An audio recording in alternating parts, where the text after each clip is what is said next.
So then Yes. I don't have to worry about that relationship. Do you know what I mean? There's a Um, structure.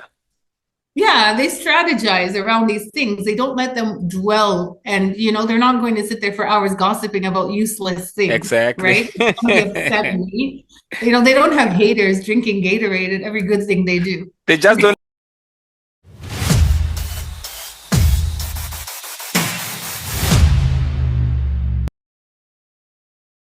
Hello and welcome to the podcast. Grace Vela is our guest on the podcast. I'm so excited to welcome you to the podcast. Hello and welcome. Thank you. Glad to be And here. great. And on this podcast, we talk about personal finance, investing, and career insights. And today we have the privilege of having a guest who has over 15 years work experience working in the financial sector, both as a manager, fund manager, actually in Canada, for one of the top six financial institutions, managing high net worth individuals and working with small businesses and individuals here in Canada. And currently, she is working on a couple of business projects in Zimbabwe. So she will tell us a little bit more about that. And also the concept of retirement, as she's someone who does some coaching to people who want to think about retirement. So please, again, thank you so much for coming to the podcast. Thank you. Great summary. I like that. Yes, I appreciate that. So, do you want to tell us a little bit about, your story, like your academic career, your academic background, and also your work experience? Yeah, so Bachelor of Science in Economics and a minor in Maths from the University of Washington in Seattle. I had the chance to go there from Canada on a track scholarship. Mhm. So, which is great because back then there was no Google, there was no nothing. You used to go to the library and look up universities with an address and write them a letter and tell them about yourself. And Yes, yeah, so I came Seattle back in the from US, right? Seattle in the US. Yeah, I was living in Toronto, Canada at the time, Okay. and managed to get to Seattle. And so, yeah, so in my third year of university, in our degree area, they actually make you do a co-op. So I did my co-op in a bank. So that was Mhm. my first time working in the financial services sector. And then when I graduated in 2005, I went back to Zimbabwe to work. I worked there for an NGO. It was the 2005 elections. I don't know if Mhm. anyone remembers them, but we had Operation Murambachina at the time. Mhm. So they were removing illegal structures and unlicensed businesses and things like that. And so the organization I worked for, one of the reports that we had to do was on the impact of Murambachina on small and medium enterprises as well as the informal sector. And so that really drove my interest after that. I always thought I'd be a professor. I'd actually gotten a scholarship to do a master's in economics in the Netherlands. Wow. But working in Zim just completely blew everything out of the water. And I was just like, no, we need to figure out how to help these small businesses scale up in such a dynamic currency environment like Zimbabwe. How do you fund small businesses effectively, Hmm. to get them there? And so that really is what drove me. So moved back to Canada, went to work in the banking sector, started as a personal banker and then moved into small business banking. And then from small business, moved into commercial. And Hmm. so, but I was always on the sales side, always on the sales side. And so always customer facing. And I say that to say it was really a challenge to see how, as a banker, you meet a business opportunity and you love it. And you have Yes. to sell it to someone to get the funding for it.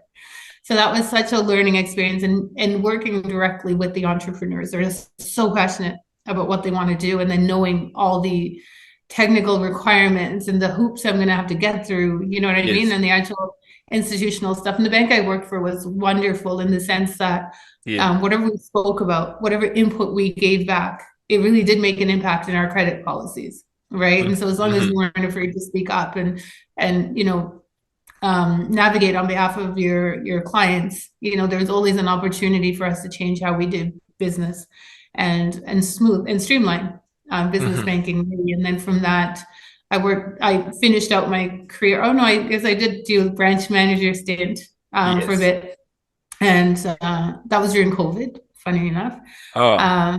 But what was really good about that role is going back again to working with clients directly, right? Both on the business and the personal side, and just being able to see, I think it's a good picture of what the average everyday financial situation looks like for people a bit more intimately, right? As Yes. a manager, you deal with the higher net worth clients, but you're also deal with the highest risk clients, right? And so being able to see the impact of divorces, retirement, all sorts of things on somebody's personal portfolio or business and things like that. So it was really eye-opening, plus managing a team, right? And then from there, I finished out my career in investment management. So helping people with their actual portfolios, with the actual management aspect of it. But it really wasn't, it's never about the money, right? If you're really doing it right, it's about the values and understanding what's driving the individuals so that you can help them sleep at night. Because the last thing you want to do is take someone's money and invest it in a way that's not aligned with them. Both are short-term and long-term. And so that's what I mean by, as much as it was portfolio, it wasn't about money. It was about understanding the people and what their values were and what their drivers were. And it was during that time I turned 40 and I did a trip. I'd always wanted to go from Cape Town to Cairo by ground. Bus, train, ferry, whatever it was that took me from Cape Town to Cairo. So I did that. And it was during that time when it really dawned on me that, if we're not careful, we lose too much time. Time is the only thing we have in life, really. And the continent is transforming so quickly. The further north you go, the older those diaspora communities are, because their independent struggles were a lot earlier than ours, right? And you could see the impact of these diaspora communities coming home, through those communities. And so I wanted to be part of that here in Zim, because we're just getting there. We're a real first tranche of diaspora communities now coming home, and it really has the opportunity to make an impact, but we just have to help them land properly. So the trip through Africa actually made me leave my work. Wow. So I'm we have a lot to talk about for sure, but I just wanted to just make sure that, I put it out there that, even though you worked for the bank, you have all this knowledge, this is not to be taken as investment advice, right? We are just having this conversation to share insights. So please don't take this as investment advice. I'm curious though, because you worked with the high net worth individuals and, with respect, low income folks, what were the key things that, can you kind of give us an insight into what rich people, would come, the top 1% would come to the bank to say, without, of course, disclosing specifics, right? Names, etc. But what are the sort of things that they come and do? How do they generally invest their money? Do they invest their money in the stock market, in bonds, in what? How do they? I'm just curious. Yeah, I think it's not even because everyone's different. I always say it's like the same way we have so many churches. Everyone's just seeking a higher being, and then we end up with so many churches. It's the same with high net worth individuals. The biggest difference that I would say is my mother-in-law one of her favorite proverbs that she likes is, it's the small foxes that kill the bush. And I would say higher net worth individuals don't focus on the small things, right? It's not the small things is really, like what? And it's not the latte. And I say that nicely because I have a coffee addict. Waste my coffee. It's like the one thing I buy all the time is coffee. It's the small things that stop us from being able to look up and to remember our like vision. What, Grace? Like what? Small things like what? Do you care to just give us an example? Like relationship issues. I'll put that there. Like whether they're relationship issues with coworkers or relationship issues with parents or relationship issues at home. Family, they don't tend to personalize that stuff. Right? They have an ability to put those things wherever they belong, right? In a trust, for example. To set aside emotions. This is fictitious. So I'm going to create a trust. So then I don't have to worry about that relationship. Do you know what I mean? There's a structure. Yeah, they strategize around these things. They don't let them dwell. And, they're not going to sit there for hours gossiping about useless things, Exactly. right? Somebody upset me. They don't have haters drinking Gatorade at every good thing they do. They just don't have time for that, right? Because I mean, like you are No, thinking about managing, 500 million or 100 million.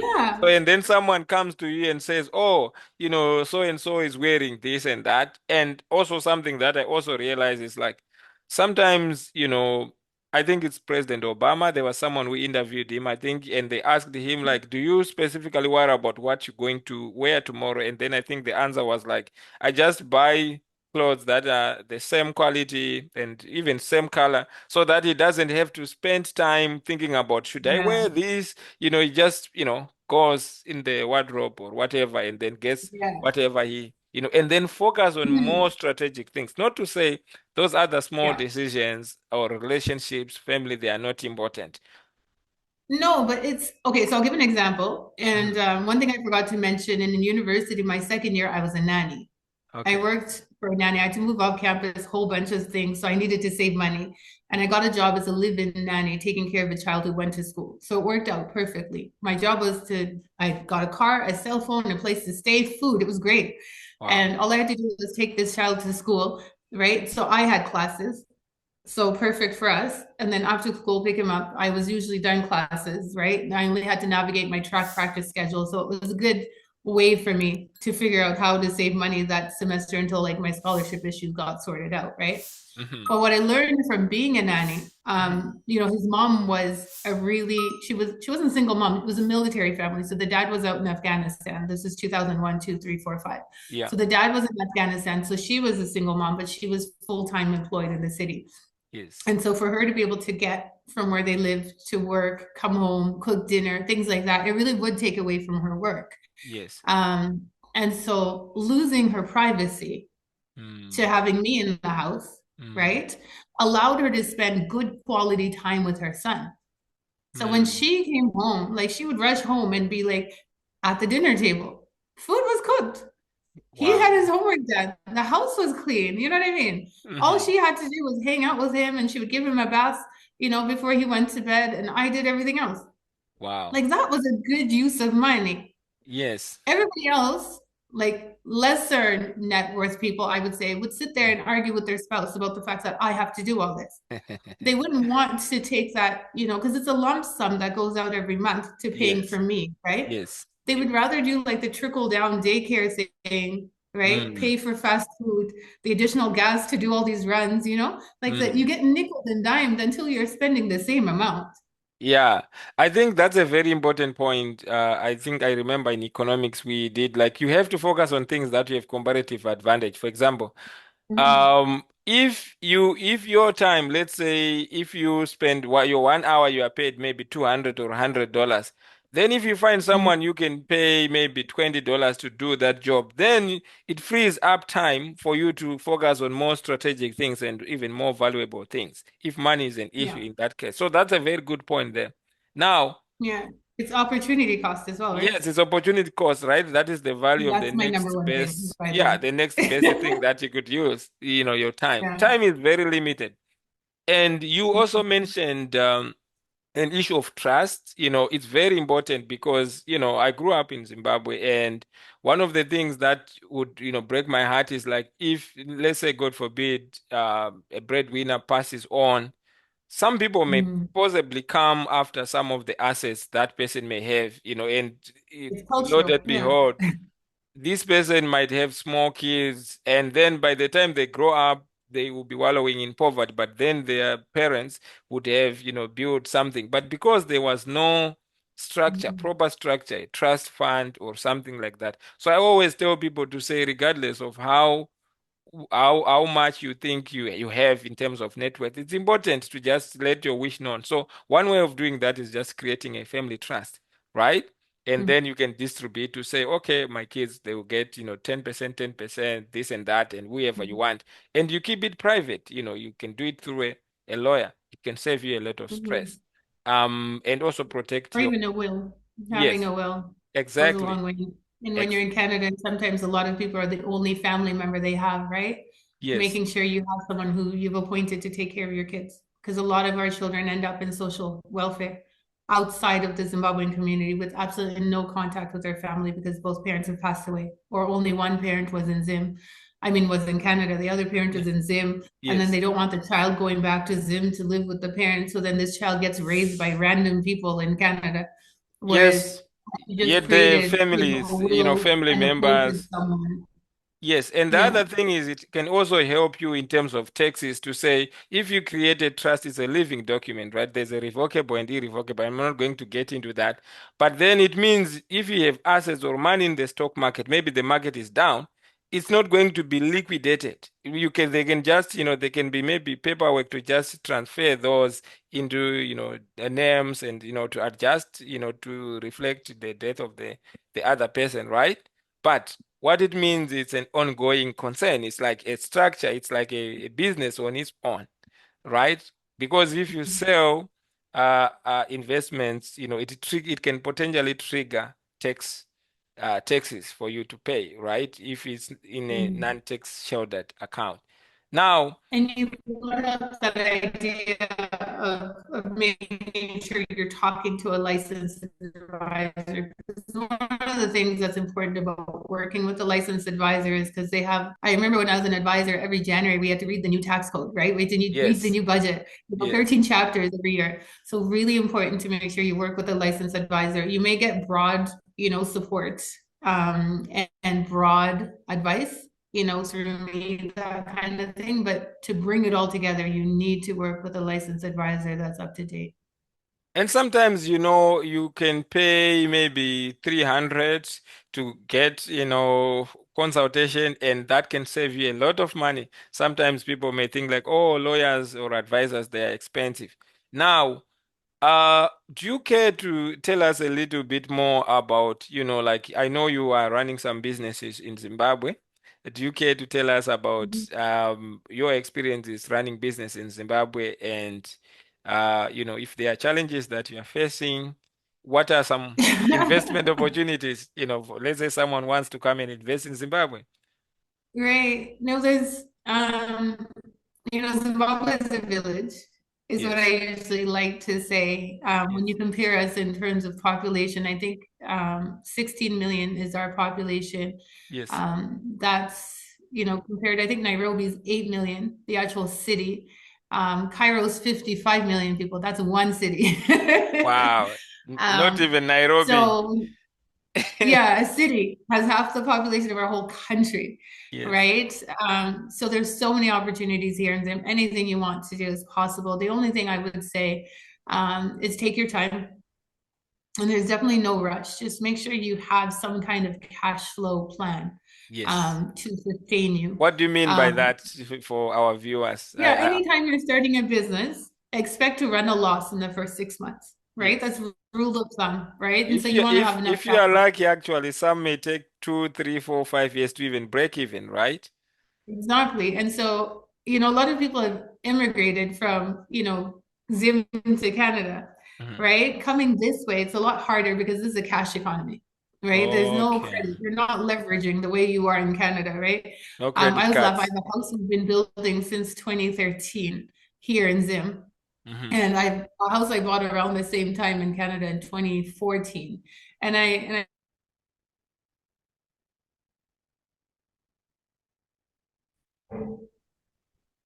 So when we took the short break, you were talking about that Zimbabwe is a cash economy, and in Canada you can actually have access to credit cards, mortgage loans, and stuff. Do you care to elaborate more on that?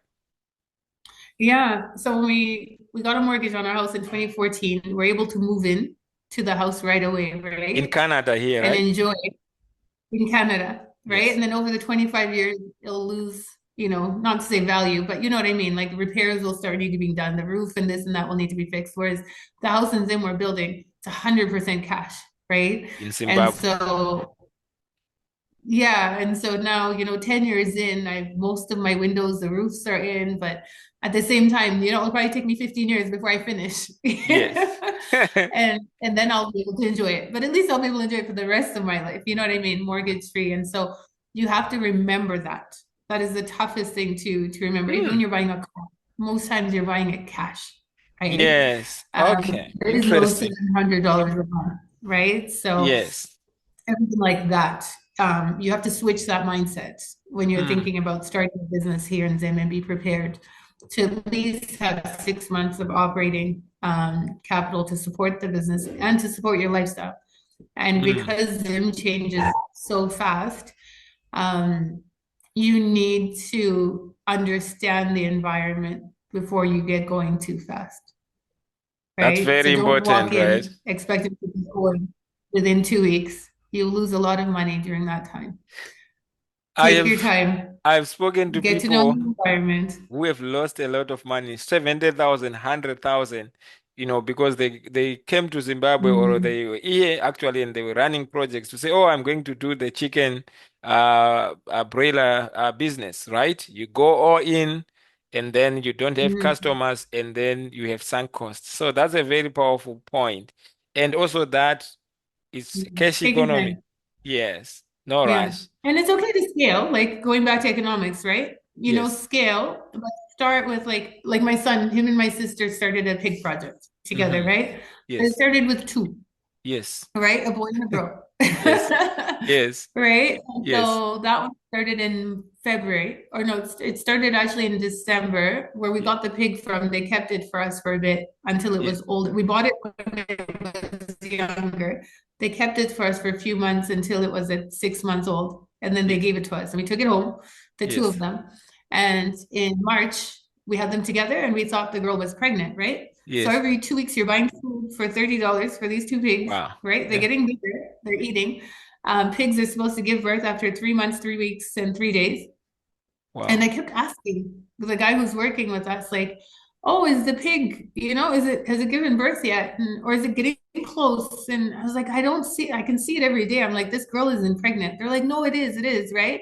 And Yes. just a couple of weeks ago, they finally agreed that she's not pregnant. So Oh, imagine if that project had 8 pigs, and I wow. was feeding these 8 pigs for all these months, and none of them were pregnant yet. Can you imagine Yeah, the it's a lot. It's loss a that you hit have in a on your project like that, right? on your bank account. Thank you for tuning in to this podcast. Only 31% of the people who tune in to watch this podcast, they are subscribed. So I want to encourage you to please subscribe so that this content can reach far and wide. Thank you again, and may the markets be with you. Right. But in this case, we just had the two, right? So the Yes, loss is there, but it's not as bad. It's it's manageable, right? limited. Yeah, Yeah. So interesting. you want to make sure you start well enough, right? And with large whites, they had give birth to like 18 babies at a time, right? Yes, So when she gives birth, we'll have problems of, finding the market, for those 18. It's yes, better than having a problem of finding a market for 18 times five, yes, for 90 pigs at the same time. So that's what I mean by you got to know, make sure that you're at least close to break even, yes. with whatever strategy that you're planning, but understand that in Zim, it's better to take your time. I think it's that principle is universally applicable because I invest in the US and Canadian stock markets. And one thing that I learned is that I made mistakes in the beginning because I wanted to make money faster at the beginning. But the time Mhm. I realized that, I had to take my time, educate myself, understand the stocks or businesses that I wanted to invest. Now I hardly lose money because I'm thinking long term, and I only invest in businesses that I understand when they really, like reach the point where I think they're undervalued. Okay, You're not interesting. looking at your friends aren't calling you with tips anymore, and you're not jumping on them the next morning. And I don't give people tips anyways because I'm not a financial advisor, but what I can coach people to say is to kind of like help them understand what are the things to look at when you are, we want to invest in a business, the financials, how to analyze those, how to value a business, right? And, some people don't even know what an index fund is, you know, and those Mhm. nuances, right? So as an economist, I kind of like understand those nuances, and kind of like how to hedge portfolios and stuff. But But it's you're not. going back to that issue Mhm, of sure. of time, Yes. right? Opportunity cost, right? Yes. And what I was saying about it's the little foxes that kill the bush, right? Yes. It's really important, even from an investment perspective, right? Ye- Sometimes you may have to realize that my time isn't going to be well spent in the market doing the research, creating the portfolio. It Yes. might be better off working with a licensed advisor, right? Yes. Giving up a small little bit and Yes. learning through that, Yes. taking that time to learn through that and then really like leveraging my strengths, Yes. right? And for To most do. people, I tell most people, Grace, sorry to interject, that, Mhm. they have no business investing on their own. Because if you don't understand, so if you go to a financial advisor, that's what they do full time, right? But, the Mhm. first thing when I go to the bank, they ask me about, what is your risk tolerance? You worked in the bank here in Yeah. Canada, right? And they kind of then come up with a portfolio, of course, for a fee, right? So for me, I Mhm. know how to manage my portfolio, how to do that, and I have been able to beat the S&P 500 consistently because Mhm. I have a strategy. But the thing is, at the end of the day, I think you have to decide. There's nothing bad about working with someone who knows, like the banker, and paying Mhm. a fee, or maybe if you want to do on your own. Um, Now, in terms of your experience in Zimbabwe, like how has it been? Like you were talking about running the business. So you help people, let's say people want to come to Zimbabwe and Mhm. you have a lodge, you provide accommodation and you help them, let's say they want transport logistics. Do you want to talk more about that? Because the last time that I came to Zimbabwe, it was a hassle to even get the car. The prices, the rest, I got the quotations and they were charging me like $108 a day to just have a Yeah. twin cab. To I'm like, in Canada, if I travel to other provinces or in the US, I can be charged maybe $30, $40 to rent a car that is Yeah. well serviced. And then you Mhm. see someone saying they're charging you $108. And I'm not saying people should not, do Mhm. that. I mean, for me, I would rather buy a car, maybe 4, 5 thousand, import it, and use it when I come to Zimbabwe and then maybe sell it. That's something that I had to learn to say, because honestly, if I want to use the car for 3 weeks and I'm paying, let's say, 115, let's say $100, right? $100 a day, Yeah, 21 days. Yeah, that's like for be 21 2000. days, Yeah. that's 2000. That's an aqua. Right? And Mhm. then, and that's fine. That's convenient for other people. There's insurance. So, do you want to tell us a little bit more about, about the services that you provide, like if I wanna come to Yeah. Zimbabwe, what kind of, because I don't know much of the logistical Yes. logistics going on since I Yeah, no, I'm gonna go back for 1 second and come back there. yes, When you finish talking about the advisor at the bank, one sure. of the things that I always mention to immigrants to be careful of Yes. is when we ask those questions, sometimes people don't understand. And if a banker feels like you don't understand, they have Mm. to invest you more conservatively even Okay. if it doesn't align with what you really want to do. We just can't Mm. take that risk with your money if Okay. we feel like you don't understand what you're doing. And Okay. sometimes it's just a language barrier. So a lot of people don't want to hear me say you should go to someone who speaks your own language, at least Mm. initially, so that they can walk you through in a language that you're comfortable in, so that you Mm. understand what's actually happening. Because as advisors, they have a responsibility. Yeah, they have a There's a lot fiduciary on the line in terms of responsibility. their licensing, things like that.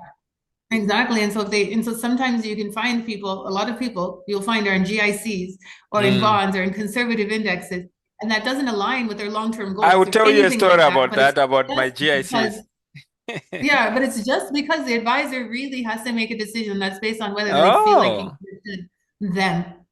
Right. And so that's Mm. really what ends up happening. So it's okay to, even if you don't want to bank with someone from your own country, because you feel like they talk too much or whatever the case may be. Yeah. If you're not 100% comfortable in English, talk to someone first in your own language that's in the industry and make sure that you're okay. right? And then you can go back to your advisor if you don't want them to know too much about your financial situation. But I want to hear about your GIC story. So, I had about 3,000 Canadian dollars when I was at the University of British Columbia that I wanted to invest. I work in a bank. I won't name the bank. And the advisor was like, I said, I wanted to invest this month. They said, oh, I recommend that you invest this money in GICs. And I said, what is the rate of return? It was less than 2%, and inflation was above 2%, I think, at that time. So I was like, are you advising me to lose my money? It didn't make sense for me. So at that point, that was a pivotal moment for me. I was a little bit disappointed to say this person is advising me to lose my money through inflation. And from that Right. time, that's when I walked out of the bank. I started reading as many books as possible. And then I started to learn Mm. about, personal finance and investing. And then I Did learned the about, advisors say why they recommended GICs? yes, GICs. And I was like, if But did inflation they is say why they 2%, recommended? I don't know, Did they maybe say it why? was because I was a student, so maybe there were restrictions. Now, when I look back, there were restrictions as to where I could invest. Maybe because there are mutual funds, there are index funds and stuff. So that's what Yeah. happened. That's It interesting. just didn't But make then that's sense. what I mean by it's important sometimes, right? To go get a Yes, second opinion, talk it out with yes, somebody else, right? Because yes. for sure, if you feel like we're not sure, Yeah, I was like, that what? You mean it's not possible to get a return of more than 2%? Ah, well, index fund, the S&P 500, like I always say, it has been returning at least 10% over the past 100 years. It's a no-brainer. Of course, the past does not guarantee the future, but at least, Mm. um, and there are low fees. So at the end of the day, for me, that was a pivotal moment for me to say, well, I have to take my financial situation. I have to take Yeah. responsibility of my own finance because my finances, because me, I'm working for myself. These guys, they are working for their shareholders. So maybe another Mhm. way is I could buy shares for the bank so that they could work for me. Right. So so that's the way that I think now Yeah, instead of no, being it's angry. definitely, Yes. and it sounds like because I'm from the inside, Yes. I've always said to people, where, and I think Scotia had that, or yeah, Scotia, I think it was the one that had that tagline. Yeah. Um, oh, no, maybe it was BMO. Somebody had the tagline where it was Yeah. something about like, we're richer if you're richer. And Yeah. that was the idea, right? The bank is only more profitable and can only lend more and can only Yes. do more Yes. if their customers have a Mm. stronger asset base, right? And so Yes. as a banker, we have an incentive to help you grow your To help me assets. succeed. That And helps us grow our book, right? Because the yes. lending book is where the banks make their money, Yes. right? And you can't lend unless you have assets to lend against, right? And Yes. so that's what I say to people whenever they're like, "Oh, I don't trust the banks." I'm like, the banks need you to do well in You, order for them to do you, better. you know So we why? need And that I'm not mindset. attacking banks necessarily. The thing is like Yeah. the mutual funds, right? For example, some of the products the banks sell, and I don't think maybe they do it on purpose. They don't beat the S&P 500, because maybe because of the fees. So when I look at it, I think it was the founder of Vanguard who mentioned that when he started the index fund, he said most of the people they lose money, a lot of money to fees. Because if you are paying 2% per year to those, it adds up, right? So if you say someone Mhm. is just investing in an index fund and getting 10%, for example, some years it goes up, some years it goes down. And it's extremely difficult to beat the S&P 500 index, for example. Right. Only 95% of 5%, can beat that.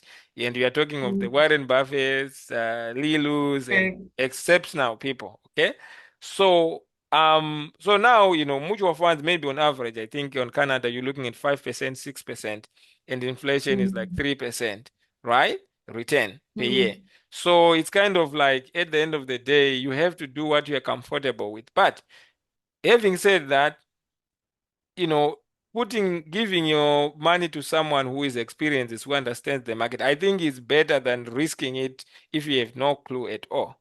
So, Right. so that was a turning point for me to Yeah. say, Well, I want to go back to Zim now, but I want yes, to say just one last thing, right? yes, When we talk about returns. So yes, if you think about it, if the bank is getting 10%, Yes, 2%, yes, right? yes. Wouldn't it be better for them if your portfolio went up by 10%? Because doesn't that mean there's a Yeah, bigger chunk to take the they would 2% also off, make more money for sure. right? So And an incentive is there I'm to help you grow. 100%. I bank my money. I use banks, right? But in terms of my Right, investments, I do my own right. investments, and I highly So, recommend people. And in Canada, the banking yeah. sector, from my experience, it's well regulated. Well, and that's one thing that I will say about starting a business in Zim and traveling in Zim. And one of the things that I seek to do here in Zim is, if we gouge people Hmm. without thinking about building a long-term relationship, Hmm. that's how we lose. Yes, And a lot of times, like you said, when you come there and you want to rent a car and it's going to cost you 2 grand, for 3 weeks, it and the didn't make person's not sense. thinking about there's an opportunity to get a long-term customer here who's going to return the next time, who And will refer back to referrals. you. I was going to You get what I refer my mean? friends in Europe, in US, Exactly, right? in Canada to say, when you go to Zimbabwe, this is Call this guy, a lot and of so people that's ask me. really, yeah, and so that's what we work on. And so a lot of our travel, so it's called Grace I'm Zim, that's a travel-based aspect of what I do. It's working with partners that are clearly, they have that long-term relationship focus, right? They understand that Mm. the better you do, the better they do, right? That Yes. idea of it's The, reciprocal, right? the That if richer you you pay the are, service, the richer we will be. exactly, right? And so just carry that over from Canada over to here. And so working with people with that mindset that aren't looking to gouge people, like if you want to get your hair done, they don't Yeah. listen to your accent and your kid's accent and then charge you $200 for something they would To normally rip charge you someone off. $20, right? And so those are the type of service providers that we charge, that we recommend to people. So and through that planning, service, travel planning, I love putting together itineraries for Mhm. people. So let's say you're coming to Zim. I'm very cognizant of our children's experiences in Zim. I Yes. think it's something that parents overlook when they come to Zim. Yes. They bring them and then they just shuttle them from house to house visiting relatives, right? Yes. And then Hmm. their kids don't know that there's movie theaters in Zim, Yes. right? That there's Mm. fun places to go in Zim. We have amusement parks, we Yes. have roller coasters. They don't Yes. know we have that here because all they're doing is being shuttled from one house to the next to the Visiting next, right? relatives. Yeah. Exactly. Comedy shows are here. When people come in August, it's a great time when Mm. people come in school holidays here in Zim. That's one thing I always recommend as part of our travel planning is, are you coming with kids? Okay, please come during school holidays here in Zim. Pick April, pick August, pick December. Mm. Because if you pick any other month, everyone else their age will not be available Monday to Friday. Okay. And if they have relatives in boarding, they won't even see them at all, Mm. right? It's that aspect of the travel planning that takes into account everybody in the family.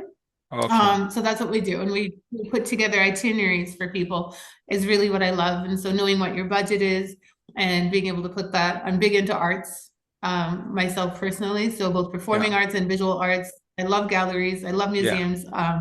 And for our Western customers, going to visit Italy, like for example, I was in Zambia, I was in Lusaka, and this guy's review was, you don't need more than 10 minutes in Lusaka, Mm. um, because he was used to like Western cultural experiences, when you go Yeah. to Italy, right? Yeah. And I remember reading on his YouTube video that actually you can do 2 days in Lusaka, and I wrote down like my full itinerary, what you could do in Lusaka, right? Yes. Because, there's everything from the embassies, right? A Yeah. lot of people overlook that. A lot of embassies host events, right? Like the Ah. Canadian embassies before COVID used to have a monthly social for Canadians in Zimbabwe at the Mm. Belgrade Sports Club, right? Okay. And it was wonderful. You go out on Tuesday night and there's a You lot of meet fellow mining, Canadians as a well. lot of Canadian You mining network as companies. well. You network as well. Yeah, Yeah. right. Mm. The French embassy has events pretty much every night, right? Wow. Because a lot of these embassies have a lot of expats that they cater for, right? Okay. The German embassy is another super strong one that hosts lots of events. So that's what I do with my travel planning, is I just try to make sure that everyone has that experience, because when you're talking about retiring, the biggest thing that happens is there's that shift in social network. There's that Yes. shift in community. And so it's not enough to be like, oh, I want to be close to my sisters. They've built their whole life without you. They're not going to Yeah. be able to carve out time for you, right? You need to be able to To figure be an out your own network independent when you being. get there, right? Yes. Exactly, right?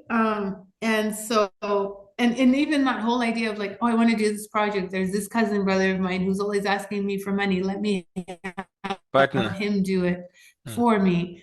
You learn when you get on the ground and you take your time Oh, that there yes. might be other people that would be better suited, you know, Yes. not just the people who are on WhatsApp all the time.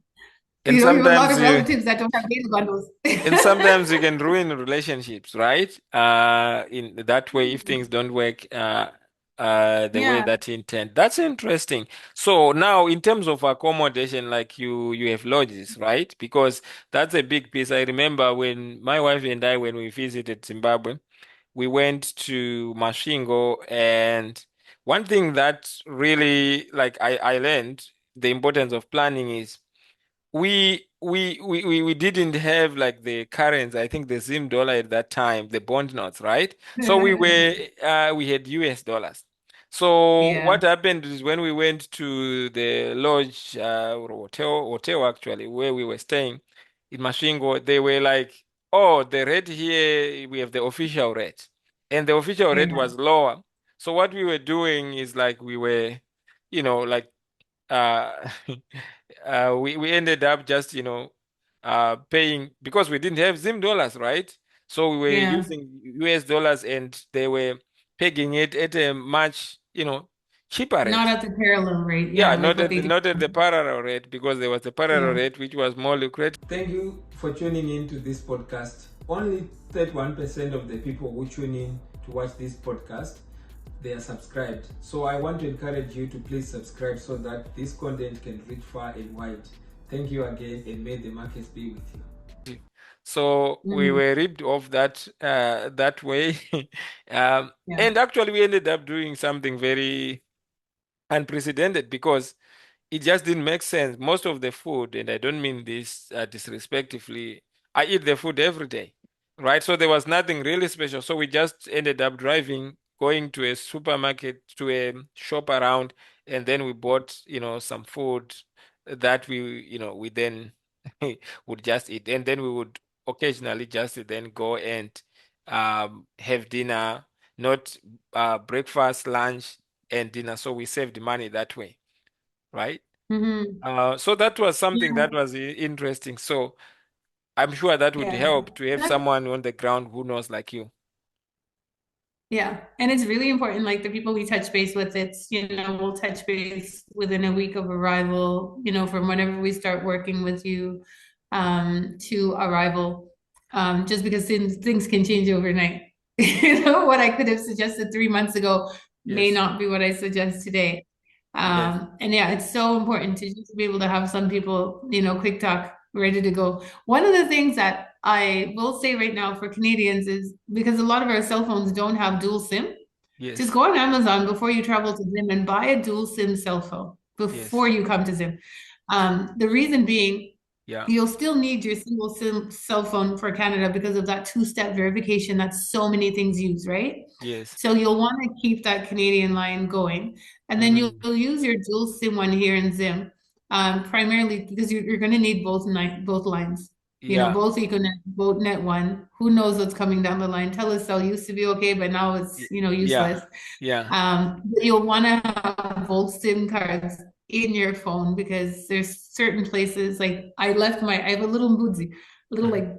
I was gonna call it a goat phone, but it really is a Yeah, goat. yeah. When you think about We call for our audience who don't understand Shona, like the nuance is like we call like a small god, like a phone, a small phone, it the is a goat. Nokia's, Like it's the yeah, greatest of it's all small. time. It Yeah, lasts long battery life.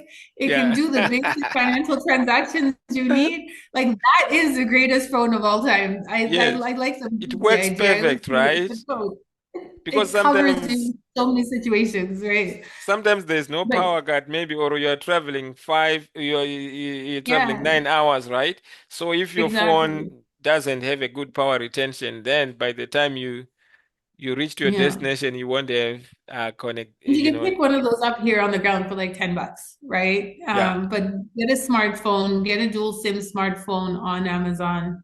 Spend $100 on that when You you know come what to I Zim. That's do? only a classic piece of advice I give. You Yeah. know what I do when I travel? When I went to New York the other time, my friend told me this app, this eSIM. It what you do, like if I Mhm. travel to the US, there are other countries in the world. So it has an eSIM card. So what it does, it has a Mhm. lot of partner countries. So I think for Yeah. $10, 10 US dollars, Mhm. you can have data and also have some minutes as well. So I mean there are Econet other, was on one of the platforms now, yes. on one of the eSIM Net one still hasn't joined one of those platforms. Yeah. And I think from the last I heard of the eSIM with Econet, Yeah. EcoCash was sometimes not working. But I Yeah. think it's just because of the way you register the eSIM. Uh, They're still working on that though, from what I last understood. But definitely, if you do get an eSIM, it's going to be an EcoNet line. You want to yeah. confirm before you arrive that EcoCash will work on it, because EcoCash you'll need it for I those struggled, things. and this is what I tell people to say. If I've lived here in Canada for almost 10 years, and it's very tempting to think or to mislead myself to think like I still know a lot about Zimbabwe. When I come there, I visit maybe 3 weeks, right? So there are a lot of things that I don't really understand anymore, in the sense that Yeah, even though I was born there, I lived there for quite a number yeah, of years, but there are a lot of things that have really changed, even though there is yeah, internet. So I think your service comes very handy. So yeah, yeah, so that's interesting. I also yeah. wanted to ask you, you have worked in, the banking sector, now you're in business, entrepreneurship in Zimbabwe. Can you tell us a Mhm. little bit about the things that people should consider when they are planning on retiring?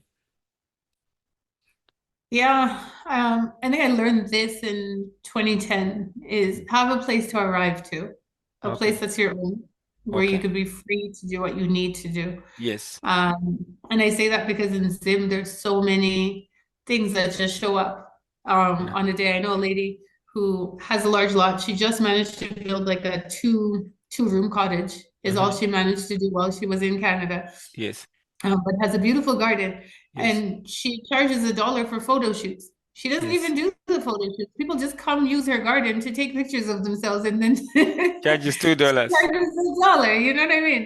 And so, but so that wasn't your own space and you weren't Yes. free to do that. You couldn't do that, right? Yes. So, and you mentioned broiler projects, you always want to have, um, before you start thinking about the project that's going to make you, 1,200, 2,000 a month, whatever your target income source is a month, Yeah. start thinking about the project that's going to give you $1 a day. Yes. You want to make sure that you just reduce the Yes. outflow, every day, Yes. whether it's having a garden like that for me, is the biggest thing, having a garden, right? But it's Yeah. not just enough for me, it's enough to feed the neighborhood. I know, Yeah. like with our house, for example, we rotate between tomatoes and cabbages and whatever. There's always something that I Yeah. know when I arrive home, right? Hmm. If I need bread, I'm not going to get money for bread, right? Yes. There's money for bread right there. Yes. So you want to consider having a place Hmm. where you're free. That's Yes. number one. And then number two, what would I say? Have an income. Create something that's going to keep you, Passive if you're going income. to snowbird, which I love consulting is snowbirding, because a lot of people, financial advisors, and the way we've currently structured a lot of investment advice is geared towards people snowbirding in the US or snowbirding in Mexico. And so snowbirding What is do you mean when you where say you, snow bedding? Sorry yeah, to ask for my ignorance. yeah. So snowbirding is when you spend in Canada, when you retire, you have to maintain permanent residency to maintain all your benefits, health insurance, things like that. It varies by Yes. province, but Hmm. the average number of days you need to be in Canada physically every year is 183 days. Hmm. So it's the other 100 and what is it, Yeah. 182 The difference. that you spend outside of Canada.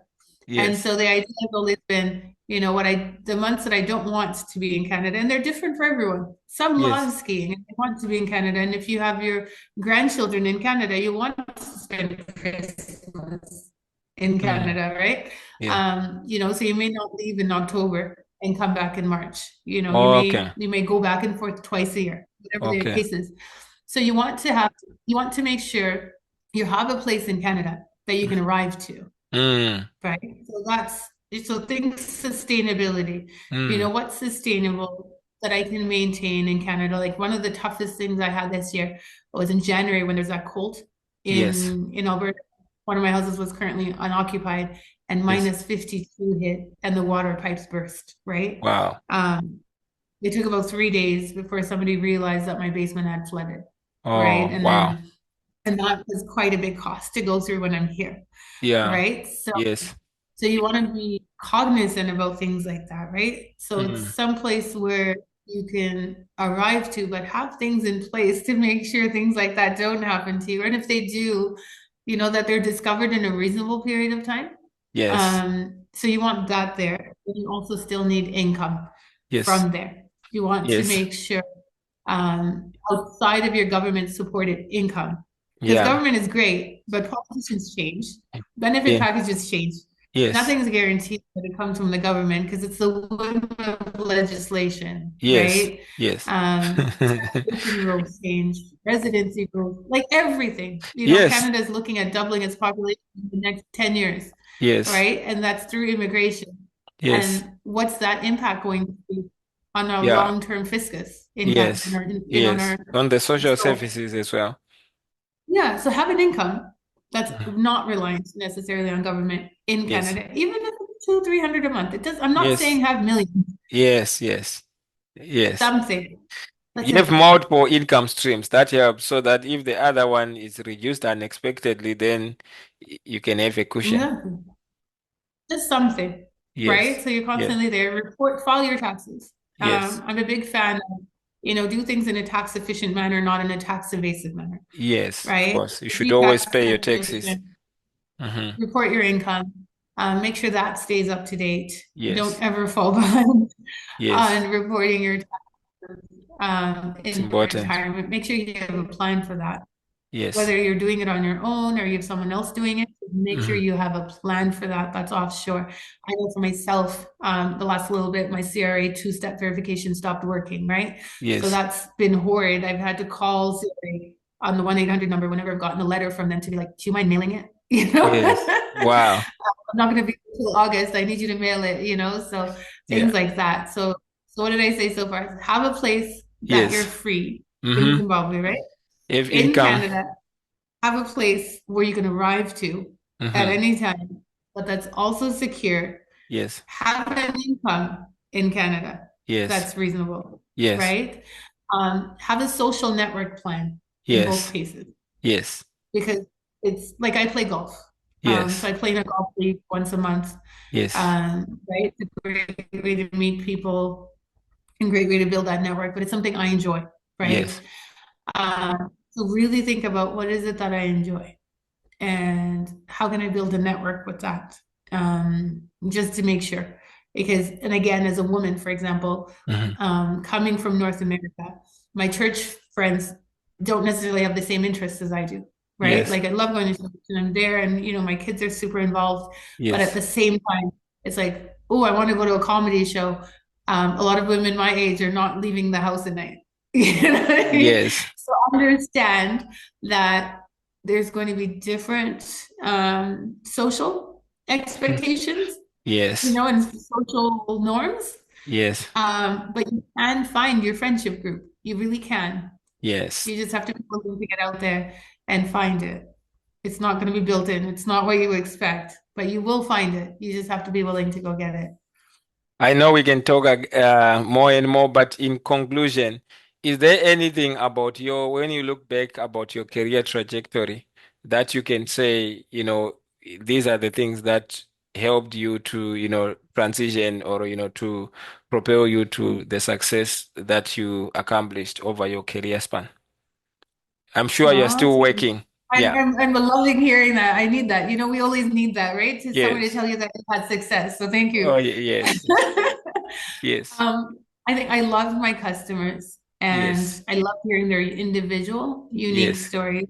And I think especially my business customers. The one thing that I always learned was about value and identity, especially working with those guys, was it just when you have the opportunity to build something that's authentic, that reflects you, whether it's by luck or, circumstance, whatever the Mhm. case may be, persevere through it, but know when to let go.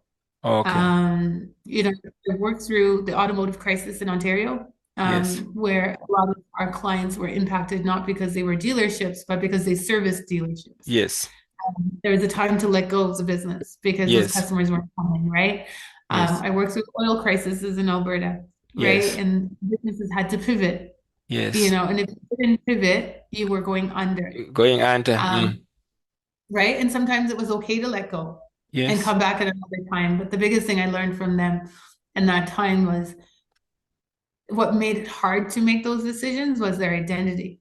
Yes. And their Like, son yeah. was so tied in to everything Yes. that they did, right? And so it's really important to continue to look up, and anything that you do, don't get tied down, you know, in the Yes. day-to-day.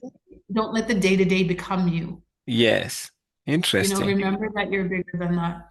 Um, yeah, and you can overcome as long as you're looking ahead. Thank you so much, Grace, for your time. I really appreciate that. And for the audience, thank you so much for tuning in. And I'm looking forward to your comments. And I will also put on the comments Grace's website so that if you want to contact her Thanks. if you want to go to Zimbabwe or to consult her, you can reach out. Have a wonderful day and may the markets be with you. Thank you.